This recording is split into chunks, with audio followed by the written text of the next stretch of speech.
Perfect end to a perfect day. Manchester City 4, Manchester United 1. Oh, what a hedge! Oh, that's electrifying! Hat-trick hunting, trick getting.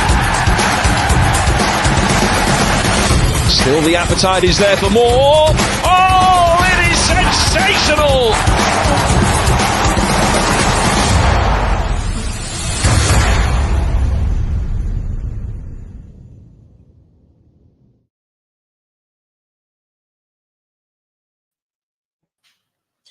What's up, people? What's up, people? Sorry, guys. I was texting my mom. My mom was texting me. But let me just disappoint Abdul. Mamushi is not going to play tonight. So that's me disappointing you right away from the start. But today, guys, today is a special show. Obviously, we have to win. I wanted to do this show yesterday, but I was like, you know what? I'll do it tomorrow. Or maybe I'll do it pre the game. But I was like, you know what? Let me do it right now. Because I was like, let me get my man Daps on. I think I got Daps on the channel twice. First one time he came in, we were doing a tactical analysis with Kyle. Then the second time, I think there was a moment he joined us. But the first time Martin joined. But today he's here with us. So man like Daps is here, and we're going to discuss this game. It's a must win. It's time to win. It's a must win. I have been looking at the interviews with the players that are making me laugh. One was with Josko. He was saying we were focusing on the Premier lot. And we forgot about the Champions League, that we need points. That made me laugh for a minute. Well, we forgot. We forgot. The thing is, we forgot about the Champions League from the start of the tournament. If you actually go back and look, we've been shit in the Champions League all season. Yeah, but is that forgetting, or is the team sucks? Or maybe they were too confident. Maybe the team sucks. Yeah. Maybe the team just sucks. Yeah. I don't know. By his words, he was trying to tell me that. Tell me Bro, I went to Bratislava away. We won 4-0. We were awful. Yep. We weren't good in that game. Bratislava were just shit. Yeah. That's all it was. But it started with Feyenoord. Feyenoord are the ones who smell blood, and I think they're the ones who took the fear factor out of City. Because if you notice, before that, when we were discussing on your channel, by the way, guys, Daps has a channel, South End, isn't it? In the South End? We are the South Stand. We are the South Stand. Yeah. Yeah, I'm going to put the link later on. I was just in a rush, picking up from my daughter from school. But we were discussing about the games. I was like, teams were still fearing City at the beginning, so they could allow us to go home with the 3 points. But now, Feyenoord showed that, no, you can get at this man, you can go at them, and they are vulnerable. And then Sporting just finished it and said, you know what, this team has actually declined and is useless. Yeah, it's the final one was mad. Final one was mad. We were 3-0 up against Feyenoord. Which one was first? I think Sporting was Sporting before Feyenoord? I think it was Sporting. Sporting was before Feyenoord. It was Sporting that went, and I'm pretty certain it was Sporting we were 1-0 up against, and then they came back and beat us 4-1, and then it was Feyenoord we were 3-0 up against. Yeah, it was, because I'm sure it was. Because but which one, on your opinion? Let me ask you this before we get into this game. Which one was more painful for you? Because I still think Sporting was painful. Because people say it's Feyenoord, I think Sporting was painful. Because Sporting is the same team we slapped 6-0. Which so one? I was like, what's going on? One of them. So for me, final was frustrating, right? Because we were 3-0 up. And at 3-0 up, it was more a case of, I think we thought, right, we're back. Yeah. Yeah. We thought, yeah, we're back. And then after I have a feeling the game before Feyenoord, I don't know who it was, the game before Feyenoord, not in the Champions League, the game in the league, but I have a feeling we might have got a point or maybe even 3 points and thought, yeah, we'll kick on now because we're 3-0 up against Feyenoord, and then boom. So that was frustrating, but being hit for 4 by Sporting, and you got to remember, we got hit for 4 by Sporting just before Amorim left them to go to Man United. So I know, was like, and then the certain people, we won't mention the names, thought that they're back. That Amorim is going to come to United and do graces. Yeah, no, I'm just saying. Patrick said certain people thought United were back because Amorim smacked up City. Yeah, I have been holding that receipt. Tell Cass, I've been holding that receipt. I have been holding that receipt for Cass. I've been holding that receipt because he was so gassed. He was so gassed. Oh no, he made me laugh. It's like our managers won, and I remember when he said that our managers won. But anyway, I was very much thinking that was it, 100%. Nah, but it was painful, and then Victor in that game, Victor Hickory, so he just dominated us and made us look average. And then that's when I think I started feeling more like, you know what, this defense also has just left. But obviously, there was something in defense from nowhere. We never knew where he was picked from. Let me not lie, I never knew about the kid before that game. So it is what it is. But let me go to the comments and just say hello before we start talking. Big up to you, Luke. Never in my lifetime's podcast, guys, go subscribe. Luke is such a lovely face. Just big up Dabs and let's get back to 4K. Yeah, we are on 3,600. 3,600 and not sure. What am I on? Sometimes I don't keep count. We're on 6. Let's see. Oh, it's increased. Oh, thank God. It's increased already. You're not even watching it. I know it was 3,600 something. Now 670. Oh, big up to you guys, man. It looks like yesterday's stream actually got some of you guys from the trenches. And big up for the likes yesterday. Big up Patrick and man like Dabs. Jeff Fresh, how you doing? Jeff Fresh, I hope you're well. Mamouche 3-piece, let's go. Abdul, I've told you there's no 3-piece for Mamouche. No, He's not going today. to play. Kipster says, let's get that win. I know. Kickster, have you just woken up at this moment? Okay, anyway, let's go into this game. So, Dabs, this particular team we're playing, I think that 21 games unbeaten. If I saw, is it right 21 now? Last time I heard it was 19, but is it 21? Yeah, now? I don't know if it's 21 or something, or 19. But okay, let's just skip the 19. But I heard somebody was saying 21. I think it was Pep in the press say 21. But anyway, so 19 games unbeaten. So, looking at that, how confident are you at us beating them? Because the Pep Guardiola says he's confident. The last time he spoke like that was against Madrid, and we slapped Madrid 4-1. But that's another Man City team. That's when Gundogan was super. That's when Bernardo Silva was in player when that Champions League. Rodri was there. KDB was hungry, but I don't know if he played that game, but he was hungry. Foden obviously was holding bench sometimes in those games, but it is what it is. So how do you feel about this game yourself today? Right, I wasn't confident last week. I was out in Paris for the PSG game. I wasn't. Yeah. I was kind of saying to everyone while I was over there, like, in fact, I'll go back to even before when I booked it. So we'd all spoke about we're going to do Paris away. And then when it got round to January and Steve's like, we doing Paris or what? I was like, because I'll be honest with you, Patrick, my view, and maybe it's changed a little bit now, but my view, it has changed a little bit. But my view was we need to go out of Europe. My view in early January, my view was we need to go out of Europe because I was worried that those extra 2 games qualifiers, and then even if we do qualify, then the extra 2 games of the next round, the extra 2 games of the round after that could impact our season and mean that we drop out of the top 4 and we end up getting 6th. However, I'm looking at the league with a bit of a better view going, do you know what? I think we can get top 4. But I didn't think we were going to beat Paris. I thought Paris came too early. We usually do beat Paris over 2 legs, but we do.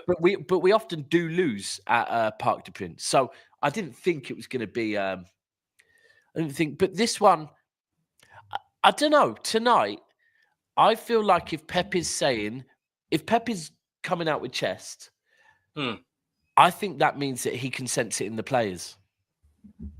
Oh, that I think by being around the players, as he said, he smells it or something. He says when I smell something. I don't know, for him to be that confident, I think because Pep isn't someone that comes out before every game saying we're going to win this game. He doesn't do that all the time. However, even at our most confident, Pep is not the type of manager that comes out saying, yeah, we're going to beat this team, we're going to beat that team. He's always very respectful. So for him to come out and say that, I think he's probably picked up on maybe the mood within the camp. And the mood within the camp at the moment is certainly a lot better than it was 3 weeks ago. But they haven't lost in 19, 20, 21 games. We can't be thinking that we're going to roll them over.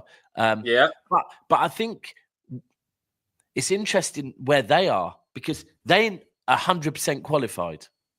Yeah. Right. If they lose and results go against them,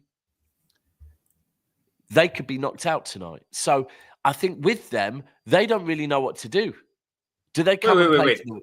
Let's see. Club Brugge is number 20, right? With 11 points. Wow, this is, oh my God, this is serious. So yeah, you're right about that. This is serious today. Because then it Today means is, do they come in and defend and sit back? They're not guaranteed through, so they can't go, we don't care what the score is, right? They can't come here and sit back and play for a draw, because if they sit back, they're inviting us onto them. So it is a bit of a, for them, they've got to kind of try and win the game if possible. So I think it all depends on how much they've done their research. Yeah, it's like, oh my God, this is, I thought do you know when somebody said, oh, that 20th and they look great? No, this doesn't look great. This looks like they also have to win, because yes, they might end up staying there according to results today, but everybody is playing as a final. So what you've got to look at here is they go, see, the one thing, and I guess we probably have to thank Sparta, who was it? We went to Bratislava. Sorry. Yeah. We've got a good goal difference compared to most teams around us. We're on a +2. Everyone else, you know, PSG are on a 2, but then look at Club Brugge, they're on a -2, right? So if Club Brugge lose today, we go up, you know, we go up onto the same points as them, but we've got a lot better goal difference than them. So this is peak, because even if we win today, it's just minor. They either have to blow out Club Brugge, like make sure the goal difference is even extreme. You never know what somebody can do today. Somebody can end up being slapped so hard today, you know. Oh, this is bad. I didn't look at the table. I didn't look at it. Even this the mad one. So when we were playing PSG, right? Yeah. We had the table up and we were watching it change. If you look at, do you know PSG have got Stuttgart tonight, right? Yeah, Stuttgart, yeah. So Stuttgart have got 10 points, PSG have got 10 points. Right. So if they both draw, right, that means neither of their goal differences go up. Therefore, our goal difference will be better than Stuttgart. So Stuttgart could drop out. If PSG wins, Stuttgart definitely drop out. It's proper tight in there. Like the fact that PSG and Stuttgart are playing each other helps us massively. If they weren't playing each other, we'd be in a lot worse place right now. Look at the names. Look at RB Leipzig. I don't get how RB Leipzig is down there. Girona, I'm disappointed. I thought they were going to do great. But how is City down there? Come on. How is City I know. Yeah, but look at the names. Even City, PSG, Benfica, Juventus, Madrid, Bayern, Dortmund. Look at the names up here. Michael Richards would love this one. Brest are above us. Oh, are they? Oh my God. And then Feyenoord, who drew with us at the top. And that's the team, I'm pretty sure, when the groups were being made, that was one of the teams people were saying it's going to be down there. Now, this is peak. I don't know. This is not great. This is more intense. And you know, the funny thing is, as they say in sports, if you put yourself in shit, you have to get yourself out of it. So the players are going to have to get themselves out of it. This is the thing. This is the thing with our club. Even up to the sporting directors and the board, that, like, I've been saying this in the January transfer window. We've all celebrated that we have, you know, we've been net spend champions for the last 2 years or whatever, and the board has been enjoying that we've been getting all the money in, right, but not spending it, right. And now in January, guess what? You're going to have to spend over the odds, because we put ourselves in this shit by not spending the money. We could have got a DM last summer for a lot less. Yeah. Right. But we chose not to. So now we're going to have to pay over the odds. And then, okay, before we dive deeper into this game, what are your thoughts? Because the time is going. It's the 29th today. Yeah. And all we're hearing is, City and Juventus are arguing over Douglas Luiz, that we don't want the obligation to buy. Somebody tweeted yesterday, Italian Geno, but I don't know if he's trustworthy, saying City are now willing to get him with an obligation to buy. Who's that? And it's some guy, some Italian guy. So he's a hit and miss, so I don't trust him. I did a video yesterday. I did a transfer video. I was showing the tweets. He's a hit and miss. Sometimes he hits, but he misses. But the thing about him is he posts a lot. So obviously, if you throw shit at the wall, as I say, something's gonna have to stick. The usual YouTube thing, and then what you do is you come out and go. Fabrizio Romano does this. He'll retweet. So say he says something in December, and then the signing comes through in January. He retweets it and put, as I predicted in December, and it's like, cool. Bro, go through all your other tweets and retweet all the ones that you predicted that didn't happen. Yeah. But I struggle to believe that it's a coincidence that Douglas Luiz and Cabiasso play for the same club. Right. What are you trying to say? Are we using Douglas? I don't know, bro. But what I'm saying is, I struggle to believe that it's a coincidence. Like, but do you believe that it's a coincidence that somebody say we're gonna beat today after the final games and then he's injured? And this is the guy who never had the spotlight because he was on the bench because he had issues with the manager. So I don't know. There's just a lot. I don't know. The fact that he's not playing today and apparently he's training by himself, that's fishy as well. Yeah, but they said he's injured. But what's making me laugh is all of a sudden his announcements are amplified because it's City. Well, maybe because when they're looking for you. Anyway, let me thank Adam for gifting a membership. And he's already pointed out who he's gifted. But big up to you, Adam. It took you 5 years. No, it took you 3 years, Adam, since you were one of my first subscribers. So it took you 3 years to start gifting memberships. Yeah, you fraud. I hope you continue gifting more memberships. And big up to Go Arcade, who's also a member. Patrick Station Life sometimes hits, sometimes doesn't. What is your on? This guy. I'm glad to say that. And here, guys, here's a link to Dub's new channel with Steve. Go ahead, guys. Go subscribe. That's including you, Adam. So you can also go and start dishing out memberships there. If I think Dubs has reached there. We have, but we haven't been. It takes a while to come watch hours. We've done them, but it takes. After you takes apply. A few days for it to come through. You have to apply for it and everything, don't you? So So looking at this game now, everything I've read and everything I've seen, I was watching the training videos. Again, Doku is not there. Very weird. They don't even telling us what injury he has as well. Yeah, I saw that. And then we are not even told what injuries are there. But the funny thing is, I think I had a discussion with somebody on my channel. Is it Kilkster? We say Doku is funny, right? He bangs in the match where pause. Okay, so he goes in the match, does so well, and then he gets dropped to the bench. He goes to the match, plays so well, and then he gets injured. It's one of the most weirdest thing ever. I don't know if the injuries are real, because some of these injuries, I look at them and say, are they real? Or maybe is there something he's done with Pep and he's told him that you're going to sit? But I don't know. You never know with Pep, bro. You never know with Pep. What's your thoughts? Because you find he performs, you're like, wow, Doku cooked in that game. And then next game is on the bench, or next game. I'm not going to lie. Doku's a player that I like off the bench as well. I think Doku, I don't think most games where Doku comes on off the bench, he impacts. Yeah, he does. Yeah. He is a miss. He is a miss, especially with Marmoush not there as well. Mm-hmm. I think Doku's been better than Savio this season for me personally. No, he has, and I think some people don't really. The boss said we'll win. I think some people don't really believe that, because I've been telling them that Doku has actually been more trouble this season, and he's actually been scoring. And it's quite funny that he was also hitting the post himself. It's not even that. There's been games at one point this season, maybe earlier on in the season, I think Doku defensively was really good. He was tracking back and really getting involved defensively as well, which is something that I expect to see of players in their second season under Pep.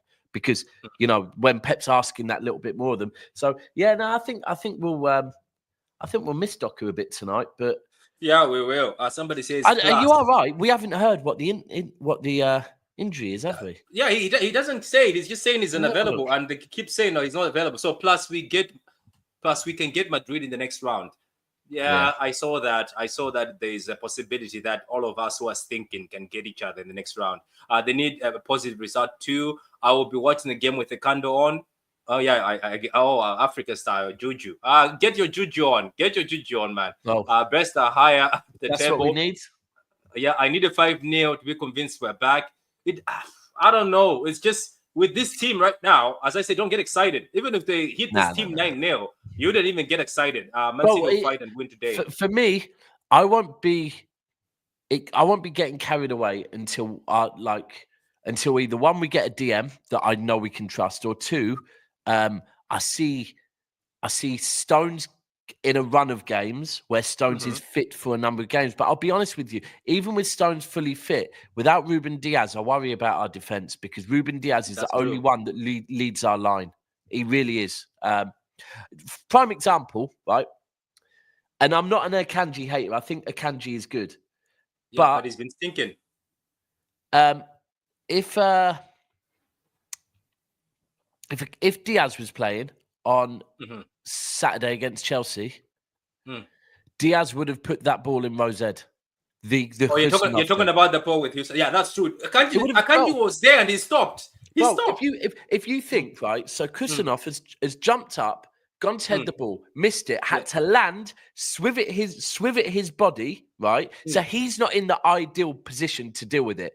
Akanji was coming over at it where Akanji could have just, and I understand Akanji left it to him, but Ruben Diaz would not have left it to him. Ruben Diaz would have just gone, this ball is going into row fucking Z because this is danger, right? Yeah. And that's the difference where I think with Ruben Diaz, he would have dealt with it. And that's nothing against Akanji. I always say with Akanji is a 14 million defender, right? That came in as our 5th choice centre back and is performing mint.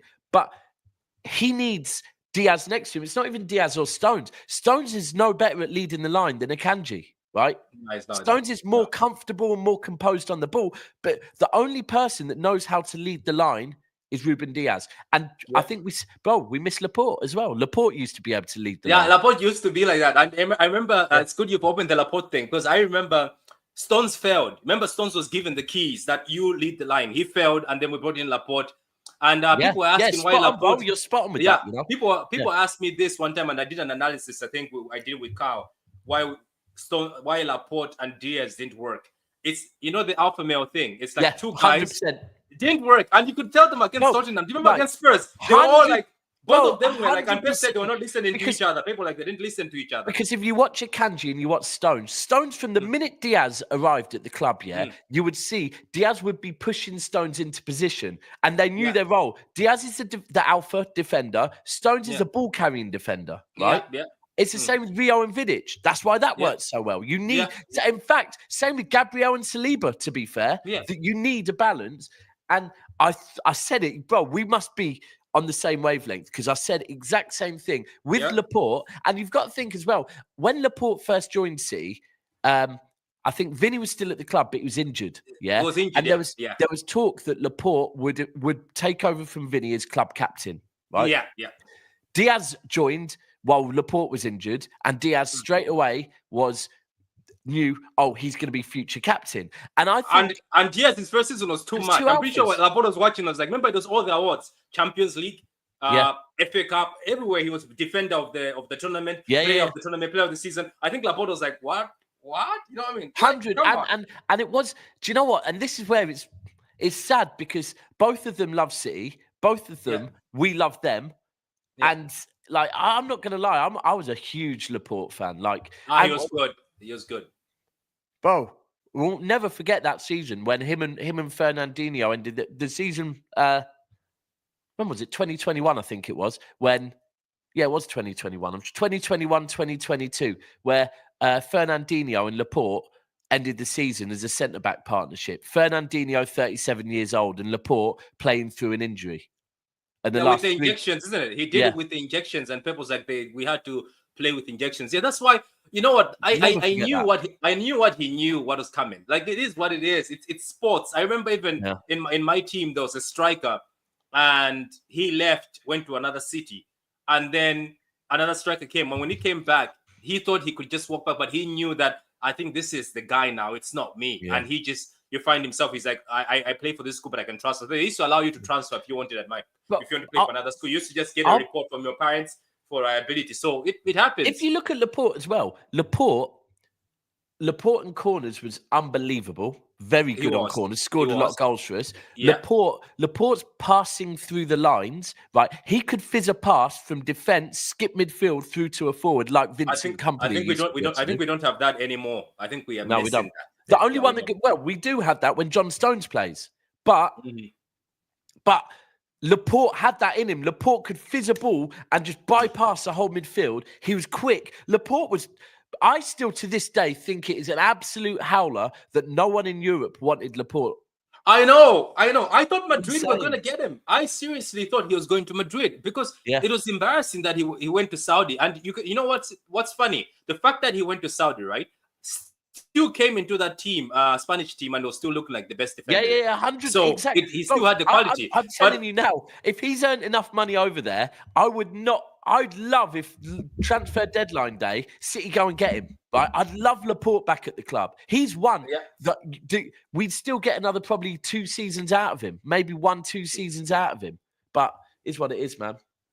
There's a comment here saying Akanji needs someone holding his hand. So does Don Stones Diaz. Real bad man. Yeah, but I don't know. Yeah, you're right about that. Some of these defenders, like look, Akanji on his day. I'm sorry, right now he's not even a 14 million defender anymore. If you're coming for Akanji right now, you will pay more than the 14. Or he's not 14 million no more, bro. Fucking hell, no. He's not. He's not. We got to touch on that. He was the best defender at the Euros, wasn't he? He was the best. Bro, I wouldn't be surprised if maybe there was an element of we got him for 14 million because we do let a lot of our young players go to Dortmund. Oh, you mean that? No, but wasn't his contract going towards the end? And apparently he wasn't renewing. And Dortmund were not offering him what he wanted. 14 million is peanuts for Akanji. It really is. Yeah, but don't forget, people are saying he's a bozo, and in Dortmund. Yeah, we got mistakes. That. Yeah. I don't know. You know what? Big up to Pep. By the way, this is another thing before we continue moving on. Pep has picked up certain players that people used to say that got bozo genes, and they come to City, that disappeared. So big up to Pep sometimes. Because Akanji, yes, he was making some mistakes, which we have seen now, but the mistakes he's making now are better than the mistakes he's making at Dortmund. At Dortmund, some of the stuff he was doing was just like, what are you doing? What are you doing? Says, good luck tonight, lads. Big up to you, Steve. That's a West Ham flag, isn't it? Yeah, it is. West Ham love us. We love West Ham. I know. We love West Ham. You know what? I like West Ham. It's just West Ham. I'm sorry that this Laporte thing, this Paqueta thing never happened. I'm still surprised that Paqueta is still playing after 3 years.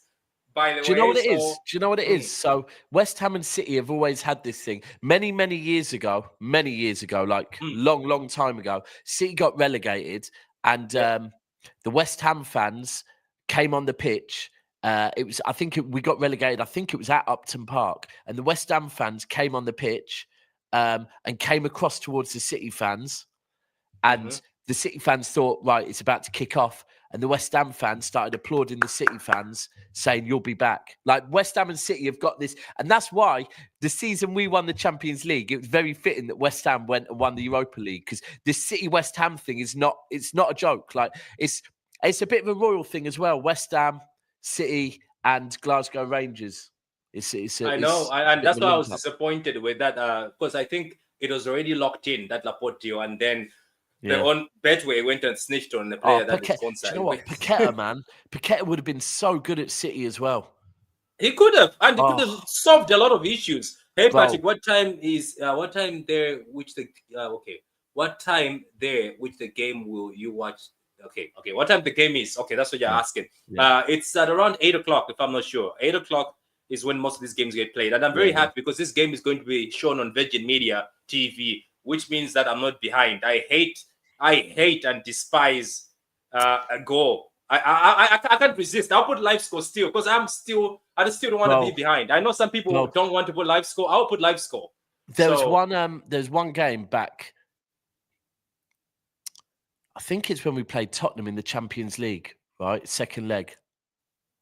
And I was watching it out in my man cave. So this is when I very first started streaming, I think. And I was watching it out in my man cave, which had a delay of about a minute.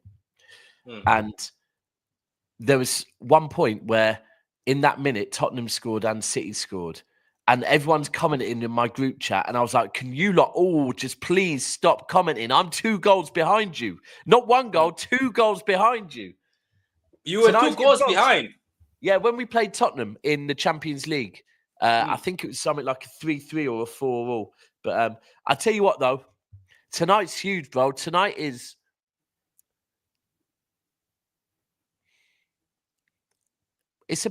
How big is it? It's the same. It's the same as that Madrid game, I think so. Remember the Madrid game?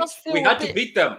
We had to beat them. Yeah. I'm trying to think. It's one of those ones. It is like that. I mean, the mad thing is, if we go out, we go out, we can focus. If we do go out, we focus on the league, right? And for the grand scheme of things, probably it would be good for our league position. But ultimately, I think we can get top 4 and continue on a run in the Champions League now. Whereas a month ago, I thought it's one or the other. We can't do both. We're not built to do both. But that's what run? What run is that? A run in the Champions League without a team? Because I think we play somebody else, we get embarrassed. I don't think we get. I think let's say for instance, okay, let me give this to you, right? Let's say in next round it's Madrid without a DM. Right, without Kyle Walker, by the way. So Vinicius is smiling. No, bro. Do you know that Kuzanov? Yeah. Do you know that Kuzanov is as fast as fucking Van der Ven? Yeah, I know. But is he going to? Would he play? Yeah.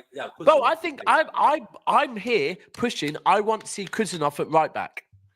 Yeah. Do you know that even Victor plays as a fullback? You know that Victor, the Brazilian. Yeah. I keep hearing people say that Fernandinho's at the club and he's working behind the scenes with him to turn him into a DM. That's by the way, somebody laughed at me. I told them that I was watching. I'll send you a link. There's a guy who is a Brazilian tactic guy and he does scouting. I just found his channel because of searching Victor. Yeah, you know what he said? He said Man City don't know. I think Man City fans don't know what exactly they've got. They're saying they've got a player who defends smartly and he just scans and defends angles like where you have to go. It's hard for you to get past him. Some great stuff about him. Then somebody said. Yeah, somebody said you won't be surprised if Pep deploys him as a DM because people have said that's what everybody has been saying, that this kid can play as a DM. So Fernandinho is still hanging out. He's still there. I don't know because I know and I did like the fact that he came over for the release of him, right? Yeah. But I don't know if people have seen that. But I've just seen your super chat. I do have Patrick on my new channel every Monday. Oh yeah, it was. What was that? That was yesterday or the day? No, it's every Monday. Every Monday, Patrick's on. Yeah, every Monday. Yeah. So and I was going to say, bro, I'm doing a match reaction tonight at 10 p.m. if you want to come on as well. Yeah, that's grand. Yeah, I will be there. But now, do you know what? What you're saying about if we qualify, right? Don't get twisted. Right now, based on the here and now, we can't win the Champions League. I've said this. Like, what's the point in qualifying for the Champions League if it risks us not getting Champions League next season when I think we'll be more well-equipped to go for it? But I think that if we qualify, I think probably there will be quick conversations like, right, we must go and get Cambiasso. We must go and get Douglas Luiz. Because firstly, you got to remember, if we qualify, we're going to get a bit more money. Secondly, we're going to need a bigger squad. And Pep's come out and said we're going to need a bigger squad. So I'm not saying, look, bring Diaz back, get Diaz back fully fit. Yeah. And get us a DM, right? I don't think we get embarrassed by Real Madrid. I know, but the thing is, if we get a DM, big up to you, Eric, and big up to you, Adam, again for giving Eric a membership. Says Dabs, please have Patrick on your channel. Yeah. I've already been on the channel. Every Monday you'll find me there. Dabs has invited me there for every Monday, and obviously I'll be there after for the match reaction. Then after that, I'll be on Never a Foul. I think at at 11. At 11 o'clock. Yeah, at 11 o'clock. Yeah. So it's gonna be a busy night. So don't forget, subscribe to Dabs' new channel here for the guys who are in. It's a very good channel, and he left a link in here. Yes, We Are the South Stand. If you just search We Are the South Stand, you should be able to find it. Yeah, We Are the South Stand, and you'll be able to find it. But guys, anyway, let's go to the part where everybody loves. I do it. Some people have stopped doing it these days. I've noticed a lot of channels have given up, but I am still old school. Lovely. I know what you're going to do here. Predicted lineup. Yeah. Yes, I do that. Some channels seems like I've done. Nah. You know what I've also noticed? Channels have given up on previews. Missed that. I don't know if it's because previews are not doing well, but I've noticed a lot of previews. There's no longer. Yeah, we've got a few coming up. We've got a few coming up this week for the Arsenal game. Do you still do them yourself? We're going to be doing them on the on We Are the South Stand. Yeah. No, good grand. Yeah, because I stopped doing YouTube. I stopped doing a lot of YouTube, to be honest. I'm only now really starting to get back into it. I know. I remember. I think you talked to me privately. I think you told me about that, and I was like, But thank you for coming back, Dabs, man. There's, as I said, a lot of City fans. I've noticed joined the tactical side of things. I don't blame Yeah. them. It's either tactical or transfers, or very intense on transfers. Then, I used to watch a lot of channels. I was like, wait a minute. I know I'm not doing YouTube anymore because I stopped for a while, but I was like, I've noticed there's no previews. I keep going checking for previews to watch something, because previews, guys, sometimes when you're just getting ready for work or when you're just cooking something, you just want to put a preview. And I know that sometimes people will not get the lineup right, but it's just exciting. I don't know. I thought it was bullshit. I'll seen stop it too. Do you know what? I've seen a few interesting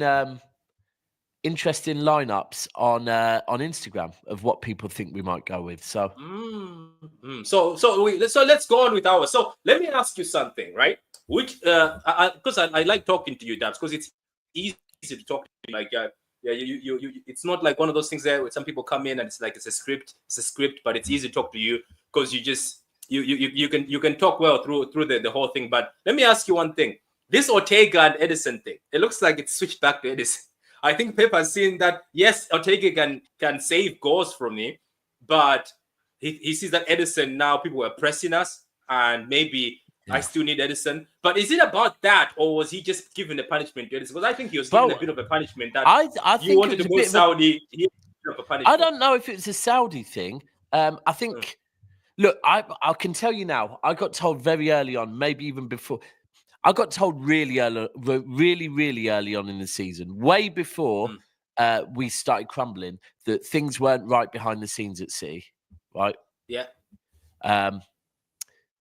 Things to do with, as an example, the kit man left. Oh yeah, he was actually he was a good friend. He was a good friend of. He was a good friend of some of the players. Another one, Jack Grealish. Things have happened this season that have actually not been spoke about in the media to do with Jack Grealish, right?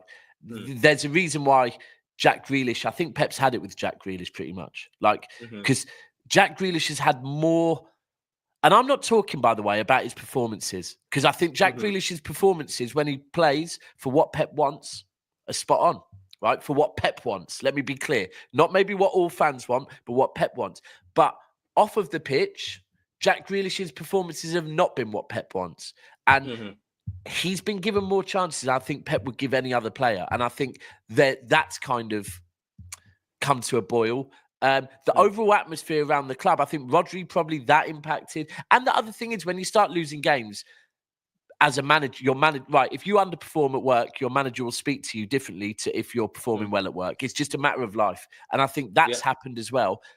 With the Edison Ortega thing, do you know what I think there's an element of as well? I think the fact that if you think about it, sometimes where if you have competition for a place, it doesn't work, right? And people sulk and their confidence goes. If you think about Ortega and Edison, the competition seems to work. Yeah. When Ortega comes in, he really goes, right, I'm here to fucking earn this place. And I think vice versa. So I think there is an element of that with Pep, that he knows with these two goalkeepers, they support each other. They get on behind the scenes, but also they're happy to have the competition. I do think Ortega is a better shot stopper, undoubtedly. But I do also think that when we play with Ortega, I think you're right, bro. Like with any other keeper, it's not as bad with Ortega as who was the American keeper we had? Stephen. Right. It was just Stephen. Right. Stephen. When we had Zach Steffen, there would be games where every time the ball was played back to him, you would watch defenders not hold their position. They'd drop 10 yards deeper, right? And in a system, we are a system-based team. If players can't hold their position that they're supposed to be in and drop 10 yards deeper, that invites teams to press onto us. We can't park out from the back. We can't stretch the game as much. It was obvious with Zach Steffen. It's not as obvious with Stefan Ortega. Nowhere near as obvious, because he's a lot better. And I was surprised because remember everything was like remember the articles from these people when you sign him. It says, "Oh, he's an old school German keeper, old school keeper." Yeah. So you don't expect the legwork from him to be great, but the save intact with the way he saves is very great. But you won't expect. So somebody said you can't teach him this. So I was surprised. He's not and bad. he is. He's not. He's but I better think- than most keepers in the league. Nah, but I think that's the thing of he's come in, and I think some people you can't teach new tricks, but with Ortega, it seems like he really has, picked it up from playing alongside Ederson and being alongside Ederson. But as Shades of Blue Network said, bro, playing out from the back. Just watch our plays. When Ederson gets the ball, everyone knows where they should be, and no one even flinches. No one. Yeah. Ederson can have Mane charging down on him, right? No player flinches at all. They just hold their position because they're like, I trust this guy. We've seen this guy for 8 years. This guy knows how to handle, and we almost are like, oh, please go and press him, because by pressing him, it makes opening the gaps. Yeah, you're giving us the gaps we want, and I think that is so important. So I think we'll go with Ederson tonight. But it's great to have Ortega, and when people say one of the two will go this summer, I don't know if they will. I still don't know if they will. So yeah, we definitely go with Ederson. Surely. To be honest with you, that bag is too big. That bag in Saudi is too big. I don't blame people. I hear it, Shades bro. of Blue, big up to you, Shades of Blue. Yeah. Pick up Bro, and say, what's up, lads? I'm bored. I've had this argument on Salah a few times where people say to me, "Oh, no, Salah is he's too ambitious, right? He's too ambitious. He won't leave yet. He's too ambitious." And I said to someone, "Hold on a second, right? You're talking about ambitions, right? Ambitions to what? Win the Champions League? He's won it. Ambitions to win the Premier League? He's won it. He's right? done it. Yep. All of these trophies you're talking about ambitions, he has won, right? Yep. As a man, right? Yeah. When you're talking about ambitions in life, is there any better ambition than one, earning so much money that the next 10 generations of your family are filthy rich? Is that not a big as a man, I'd say that's a pretty damn big ambition to be able to at his age, especially at the age he is at. 100%. That is ambition. You are saying my bloodline for the next 100 years are wealthy, right? That's ambition, right?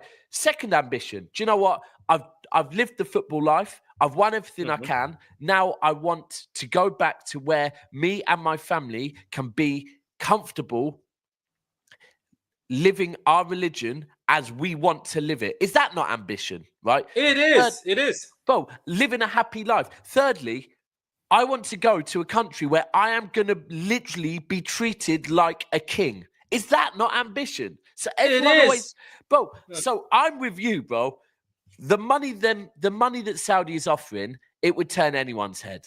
It really would. And there's a reason why they're offering it to think. But by the way, guys, believe it or not, what was supposed to be the stage lightning for Salah, it's actually for Mahrez, because every advertisement right now is Riyad Mahrez. Every phone advertisement is Riyad Mahrez. Yeah, it is. It's just that people haven't been checking, but I've been looking at a lot of ads.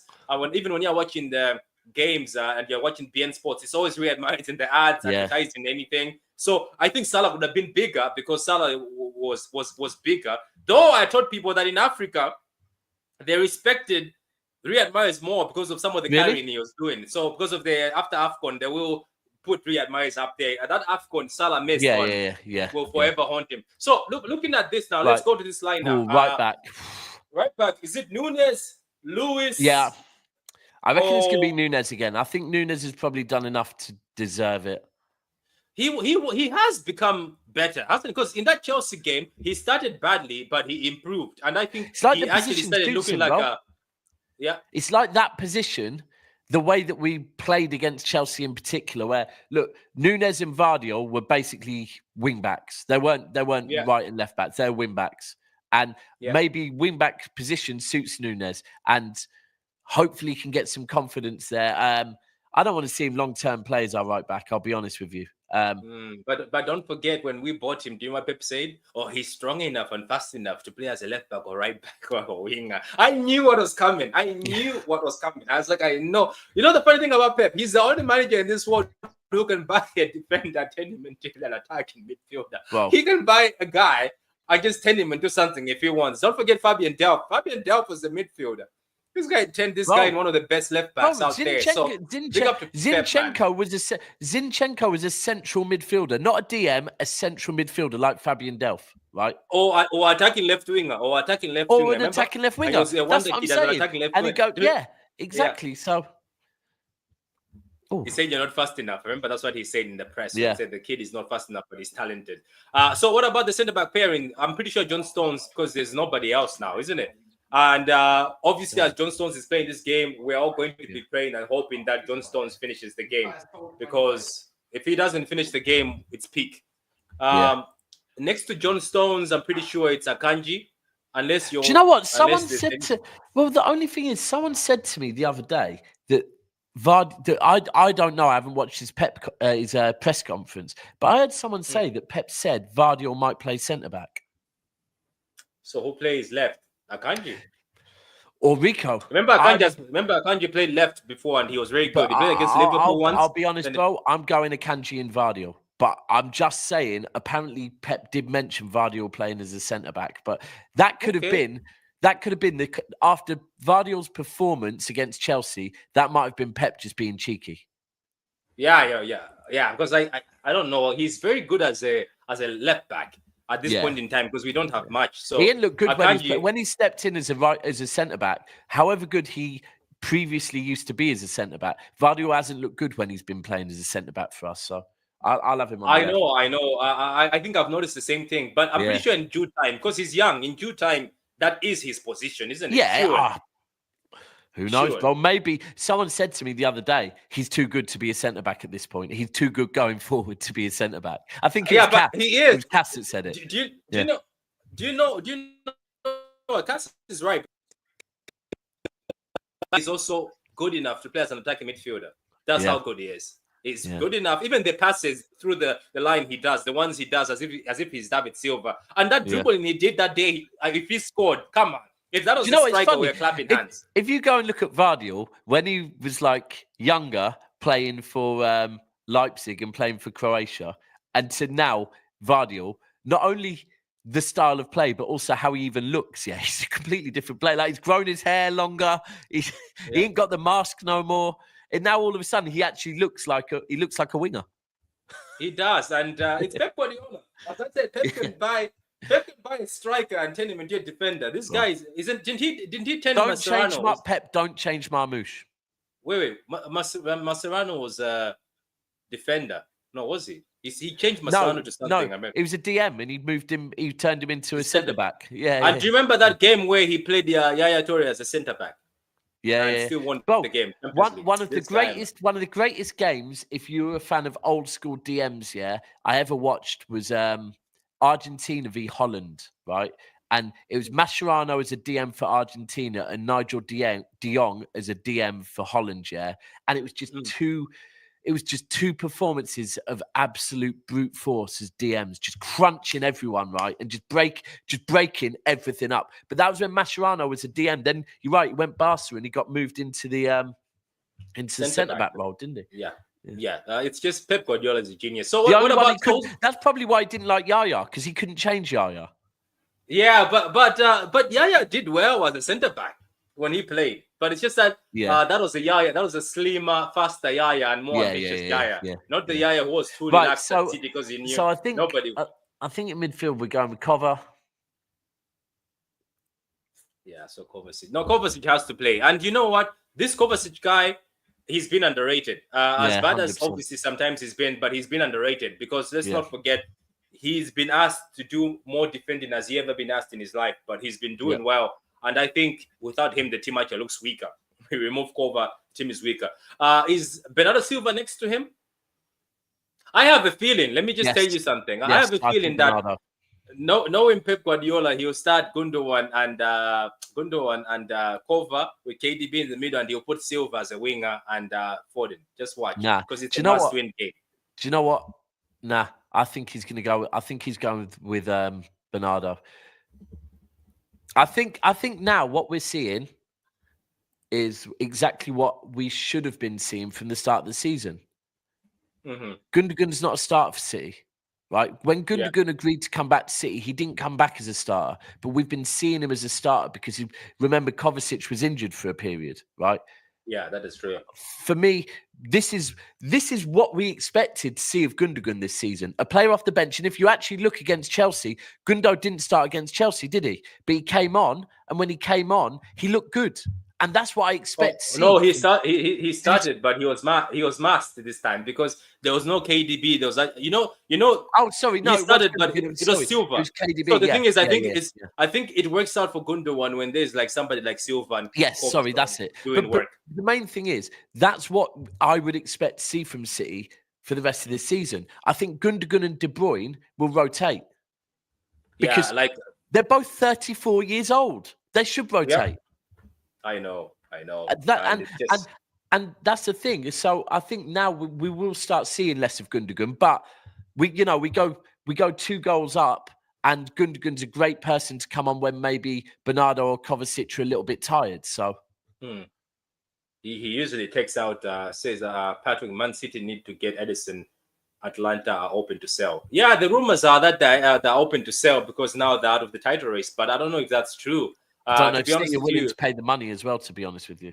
I know 50 million is the price on him, and apparently other people are saying Edison actually at Atlanta, he also plays as a left back sometimes. Actually, this season he's been playing as a left back for them. Then he plays as a midfielder. Sometimes he plays in attack, and so it looks like Edison can also jump everywhere. I'll be real with you. I from what got said, that apparently someone's come out and said that City will spend big in the summer. I think we'll end up getting Cambiasso because of the fact that apparently he can do the DM role, but more so he can then drop back and play in defence. Because what you got to remember is we've got Rodri coming back, and apparently we're spending big in the summer on midfielders, right? So one thing I can't expect us to be doing in this January, I'm not saying we shouldn't, but from what we've heard, I don't think we're going to be going out and buying an out-and-out DM in this transfer window, right? Because they know it's going to cost too much, and I think they probably know the targets they want we can't get, right? Whereas I wouldn't be surprised if we get Douglas Luiz on a loan and Cambiasso because of the fact that he can play different positions this transfer window. You need him. We can play left and right, and we have to. I think there's a point in time I was telling people we're going to have to stop asking our DMs to cover as wingers. Give them rest too and let them rotate, especially some of them with their age. And I'm pretty sure it's KDB. You can't go it has to be, in a final without KDB. The fact that he, there's 2 reasons. Firstly, the fact that he didn't start against Chelsea, and secondly, the fact that against Arsenal we can play Marmoush. Yeah, that is true. Yeah, and this is what I'm saying, bro. We're now at last starting to see that we can start rotating players, and we can rotate now with Oscar Bob back. The other 2 wingers can also start getting a bit of competition. Yeah, 100%. Even though, guys, my dream of Jack Grealish also rotating as the number 10 is still alive. I hope it comes true. Nah, not as a 10. Bro, the dream of Grealish in a 10 is gone. The best we can hope for Grealish is in the 8 now. The 10's gone, bro. There's no. Yeah. Bro, we can't be starting with the players we've now got available. We can't be starting Grealish in the 10. But I'm still here for Grealish in the 8. But after he had a good performance against Forest, we haven't really seen it since. So I don't think we will see it again. So it's Foden again, the man in form. What are your thoughts of Foden? Is he back or he's just masking his performance? It was shit against PSG. Bro, it was shit against PSG. He was horrible. He was non-existent. And he wasn't even tracking back. He wasn't even tracking back. I saw him. But now, but 6 goals in 4 games. Bro, Foden, I've thought it for a while, but now I'm speaking on it.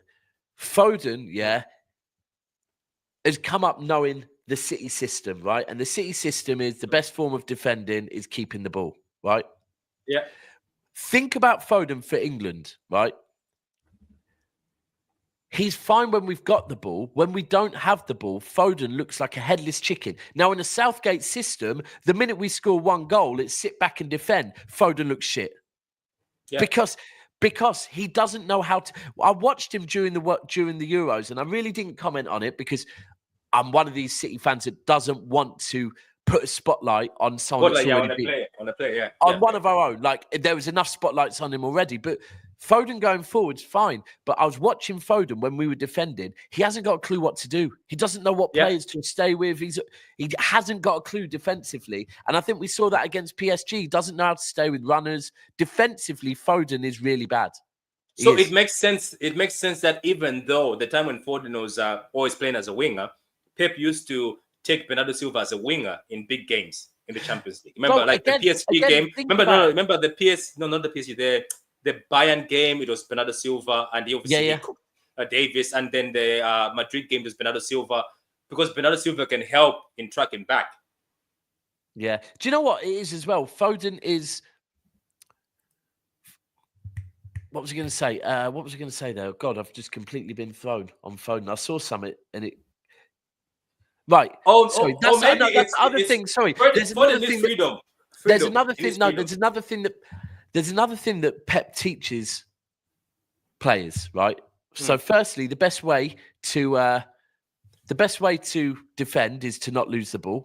The second thing is for the forward players to press, right? And I remember him telling Raheem Sterling, "It's up to you." Or apparently Raheem Sterling said, "This is what he said to all the forwards: if you lose the ball, it's up to you, right?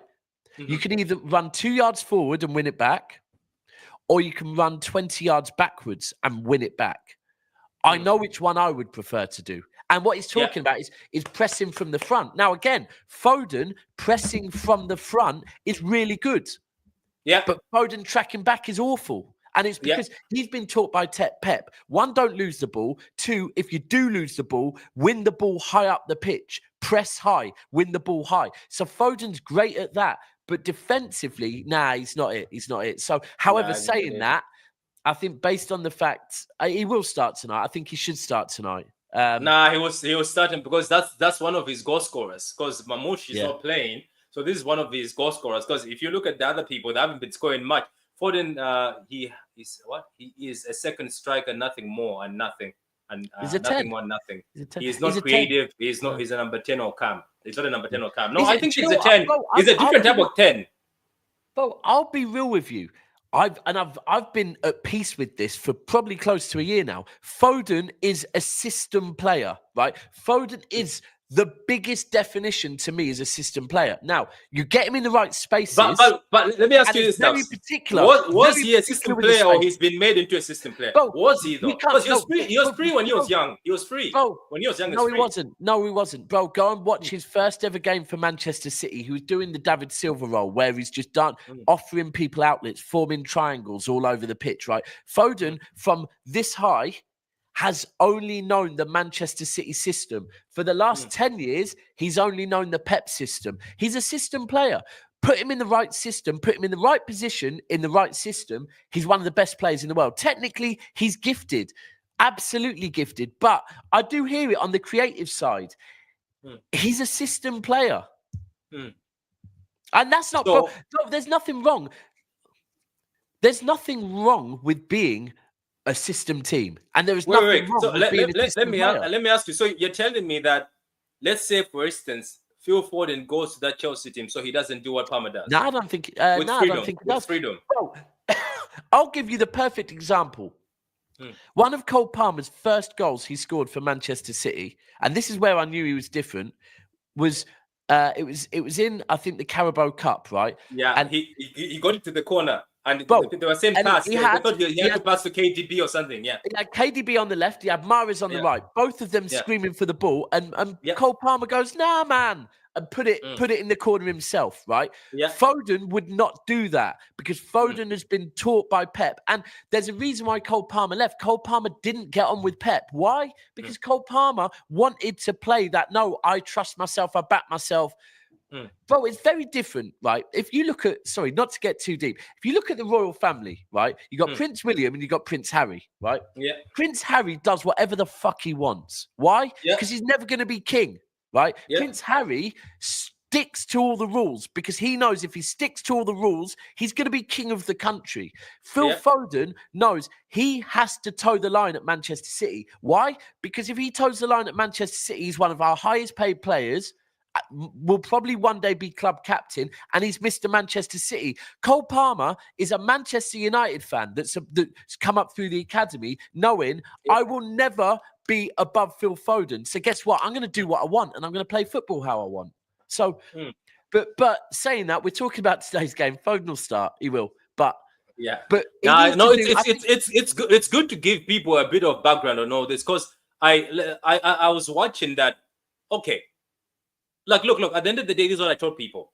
the only reason why Phil Foden cooked last season is because Pep Guardiola had no KDB and Pep Guardiola gave him freedom, because that was freedom. That's what he had. If you watch the games, he was free. Not as free as Cole Palmer. Not as free as Cole Palmer. Yeah, not as free as Cole Palmer. But he was operating around the number 10, but he could move around. For the first time, I was like, look at that, Foden is moving. Even to the point where when De Bruyne came back, it was still kind of De Bruyne, don't get in Foden's pockets. Because there's particular pockets that Foden operates in, right? He has to have don't go in Foden's pocket, because that's Foden's space. You go into Foden, and that's why it didn't work for England, because the pockets that Foden operates in, he had so many other players stepping in. I mean, he had Bellingham in the pocket all the time, so he couldn't operate. Jude as a number 10 wasn't great. I think Jude has to be a box-to-box, and that's what he has to be. I think using him as a number 10, I know it was working at Madrid because he was getting into the box and scoring goals, but it was more like a false nine. But Jude, I think using him as a box-to-box is much better, because I've seen he's got the power, he's got the pace, and he's got the defensive awareness. It's just, I don't know what Gareth was thinking. I think he was looking at... For me, Jude Bellingham is a box-to-box, right? He is. That's what he is. He knows how to crash the box. That's... And for England, maybe... You could probably say that Real Madrid used him the way they used him last season, but they maybe ruined Jude Bellingham a little bit for England, because it was their no strike. They had no recognizable striker, so they were using him as a false nine, and he was getting into the box more to score goals for them. Then I think Gareth Southgate thought, he is a number 10. Ultimately, he earned the Real Madrid move by playing a kind of, what would you say, Kaz, box-to-box 6-8 role, innit, Bellingham? Yeah. That's how he got the move. He got the move to Real Madrid by playing a box-to-box role, right? That's how he got the move. Yeah. That's how Liverpool were linked with him. Real Madrid were linked with him. Everyone was linked with him. Yeah. That's how he got noticed from the age of 16, 17 for England, was playing that role, right? Real Madrid changed him. But anyway, so on the left, this is the mad one for me, because I've seen a few people put Grealish in there. Okay, let me ask you. Look. Okay, I've criticized Jack, but I don't know. It's just Brugge. We are going at them. We're going at that next, right? I've seen Jack. I liked Jack in the game for PSG. That was a Jack I was impressed with. That was a treble Jack, where he came with intention. You know what I mean? Like, he did come with intention. And some people were agreeing and like, oh, he just scored. There's nothing else he did. I think he's the one who created the other goal. He made the other goal, the second goal happen. I think he passed it. Nunez was a bit involved. But do you know what? I'll be honest with you with Grealish, right? It's a hard one, because I think Grealish works with Vardy overlapping him. Right? He does. I think Grealish works hard. Grealish gets putting a shift in, right? Yeah. He gets getting back. That's why I think Grealish in the 8 role would work, because he actually does get back and put a shift in. The one thing that worried me a bit about the PSG game, I don't know if you've noticed, Grealish's face is swollen a little bit, right? I don't know if he's put on a bit of weight or something. He's not even shaving. The man is not shaving. He doesn't look... And against PSG, Grealish was blowing. Now, Grealish isn't one that you often see blowing, but he was blowing against PSG. I do get the ground was wet, and I was over there, bro. The conditions were awful. But I would say, based on the fact that Kovacic and Bernardo, their age, De Bruyne's age, I think we have to have Savio to be direct, right? Now, if we go 2 goals up, I understand why we might bring Grealish on for the last 30 minutes, but I'd be going Savio for me. Yeah, I know, obviously, we're going to be finishing up in a few minutes. Let me just see some of these comments. He doesn't create, poor off the ball, needs service, he can't service forward. Jeff Fresh, I'm starting to think you've got a bit of I'm noticing softness. I'm noticing he's got a little bit of an agenda against Foden, but do you know what? No, Jeff Fresh was on my channel. Oh, he went on Foden. He went ham on Foden. He had good points, though. My whole thing is, and this is where, like, Igal will use Foden's form this season to say he shouldn't have been playing with the season last season. I'm not on that. Foden stepped up last season and won play with the season for a reason. However, that put him on a pedestal. Yeah. And now I'm judging him on that pedestal. And so at the moment, Foden scored, I think, 6 in 4. He's starting to look better in the league. I need to see more, because I'm judging Foden now as a player of the season last season. And at the moment, Do you know what he's going to do, Daps? And I hope he does it. Do you remember the amount of young player of the seasons he's won? I think he's won a few. And he starts pads at the end. I hope he does that. What? People No, will but you know fuming. what? You see, when Yeah. you call it stat padding at the end, I'll be real with you. I always say this. Your performances at the back end of the season, when there's trophies up for grabs, are double points, right? Yeah. Salah usually starts the season better than KDB. But KDB usually ends the season better than Salah. And that's why if you look at over their career, KDB has won player of the season far more times than Salah. Because back end of the season, when it matters, he steps up. So, but I just think with Foden, he needs to step up more. Like, if you get player of the season, you can't have a good January and me go, yeah, we're fine now. Right, cool. Yeah. Foden's got 6 goals. He'll probably end the season now just based on his January with more goals than a lot of other wingers. But we're not going to go, oh, Foden's, I'm not going to start saying Foden's been better than this player or better than that player because it's 1 month. We need to see that for another 5 months. Yeah. So, that's it. So, anyway, before we end this. Yeah, I'm pretty sure because to be honest, I'm happy right now because even. Do you think at some point this season, right? Because Haaland is playing every single damn game. Yeah, he must rest. Right? I think it's too much. Yeah. He's gonna need a rest. So Leighton Orient, I wouldn't be surprised if we see Marmoush play up top, maybe. Yeah, Mamouche is playing. There's no way you're seeing Mamouche on the bench as a striker. I think they're going to put him as a striker because Haaland at this point in time against Leighton, in his interview, is even against some of the teams, I think so. What some of the teams you didn't mind to see Haaland just resting, and I don't think we would miss anything because looking at Mamouche is more dangerous also. Runs in behind. So if people say you're world class, I need to see top performances, bro. I know, I get it, man. I get it. But this comment that I got put on the back of the shirt. Oh, Jeffresh, it's one of those things. Is like I got black friends. When you say something bad, but it's like, but I got black friends. But anyway, I'm sure. No, but you know what? Though? The thing is, I do hear it like that. You can rate Foden based on last season, but you can then also go. Do you know what? Like. He ain't been good enough this season. He hasn't been. No, he hasn't been. But then, and my biggest reason why I really go at Foden is because I see everyone else going at Walker. I see everyone else going at Gundogan. I see everyone else going at KDB or going at Bernardo or going at. Well, Foden is in his prime age and just one play with the season. So I would expect him to step up before I'm expecting a 34-year-old to step up. Yeah, that is true. Because I've also watched few games and say, Foden, come on. And other people are older than you, but maybe you start taking charge and start tracking, and then the kids will look up to you because other kids look up to Foden. Walker, maybe they'll follow you. Walker's been playing all season with an injury, right? Foden had a sore throat and got given time off, right? That's the kind of thing. Oh, bless him, give because it's Phil. We'll give him some time off, and But don't get me wrong. If Foden ends the season like he's played in January, then we'll give him praise again. But you can't just hold him on the fact that he won player of the season last season. This guy, that's speaking back stuff. Foden gets a pass. That's why I'm on his neck. Yeah, on his neck for the reasons. I'm feeling confident tonight. 2-1 win, hopefully. So, guys, that is the lineup. Edison in goal. Nunes, who is playing as a right back, and I'm pretty sure is our only good right back right now. Guys, I know some of you guys love Lewis, but Lewis has been bullied, and also I think Lewis needs to be taken out of the spotlight because he was playing a lot of games. And big up to the guy, man. Stones is back, my friend Stones. I hope you carry us. It's your time to carry us. I used to think you become club captain one day, Stones. I used to think it could be. I think he goes in the summer. Yeah, and I wouldn't mind. What about Ake?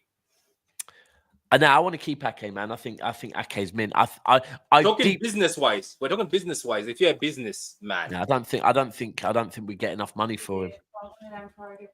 Yeah, I don't think we get enough money for him. I think Ake's more reliable than Stones. I know Ake still does get injuries, but I think Ake's more reliable than Stones. And then Akanji next to him, and I hope Akanji has a great game. Just this partnership of Stones and Akanji, I've seen it before. It's good when they're in form and the team is in form. Yeah.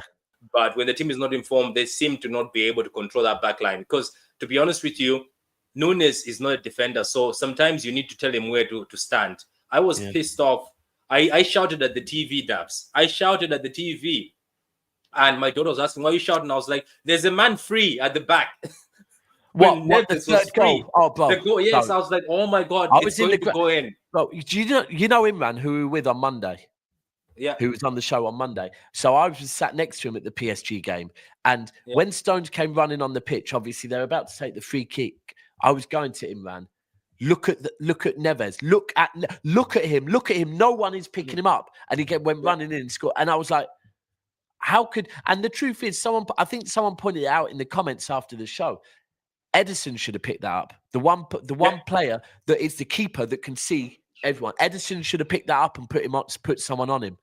But it's just, do you know, it doesn't even matter. We were going to lose that game. The minute they got the second goal, we were going to lose that game. I know, and I knew when Dembele came on, he was going to cook us. That was easy food for him. He's going. So Josko Vadio and then Kovacic and Bernardo Silva, and I hope Bernardo has the game he had against Chelsea. And then De Bruyne, hopefully De Bruyne stands up as his captain. Even though as Bernardo as captain for Chelsea, I love Bernardo as captain for Chelsea because he was doing a lot of things for Kusanov. And people don't understand what Bernardo did in the Chelsea game was underrated, where you were dropping, helping out the young kid, or dropping, helping the defense, get a bit of pressure out, carry the ball. And then Foden, people are saying you have to step up. This is your time to step up. And Savio, it's time for you to score. And Haaland, do what you can do. So that's the team, guys. Today, I'm going to post this team on Twitter, and then I'm pretty sure a lot of people have opinions on who to put, but I don't think many people disagree with this team at this point in time because we really have no choice. So thank you, Daps.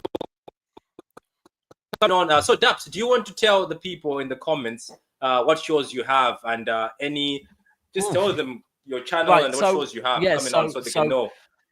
Cass, are we going live on Never a Foul?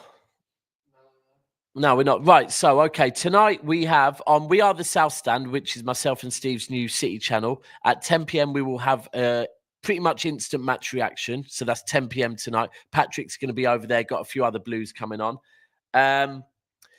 Then at 11 p.m, we will have a match reaction on Never a Foul. I'm sure Cass has got a great panel of non-City fans to laugh at City if we don't qualify.